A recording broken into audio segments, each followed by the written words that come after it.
DBS CEO Tan Su Shan believes that interest rates in Singapore are bottoming out, reducing the headwinds that have squeezed lending margins over the past year. And that's given Southeast Asia's biggest bank the confidence to raise its full-year guidance for 2026. This after posting record second quarter earnings.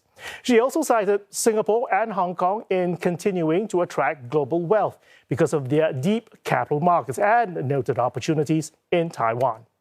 CNA's Elizabeth Neo spoke to the DBS's CEO. We saw the NIM decline to 1.87%. Would you say that margin pressures have run the course? And I know that there's growing talk of growing bets that the Fed would raise rates this year, but you don't think so? Our house view is we're not looking for the Fed to raise rates this year. The market is, and so we will trade the market when we see those opportunities. And we are of the view that Sing dollar rates should stabilize around here. Yeah, it's hard to predict because, the war starts, oil prices go up, then rates go up. The war ends, oil prices go down and rates go down. But our expectations are rates should bottom in Singapore at least, and they may not rise in the US. And if that is the case, then, we have a good chance at getting the fee income to continue. This was also in a way mitigated by the record wealth management income that you guys talked about. Is it really that Singapore banks have benefited from the geopolitical volatility, and what will happen when the dust settles? Is there expectation that the wealth could go somewhere else, and how is the bank planning to capture these opportunities, make sure they don't go anywhere? You have to focus on the domestic markets of our wealth generators. So we're in all our key core home markets, and so we will complement home market solutions with potentially offshore solutions if they need it.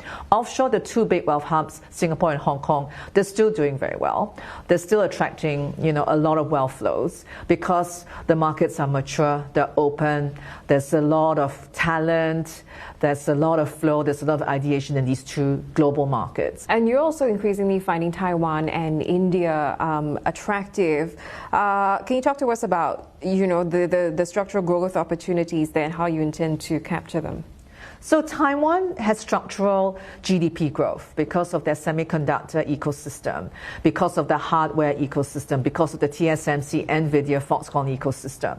So the entire supply chain there's a lot of, number one, real wealth creation, number two, real trade needs, and number three, real top line growth. So that speaks well.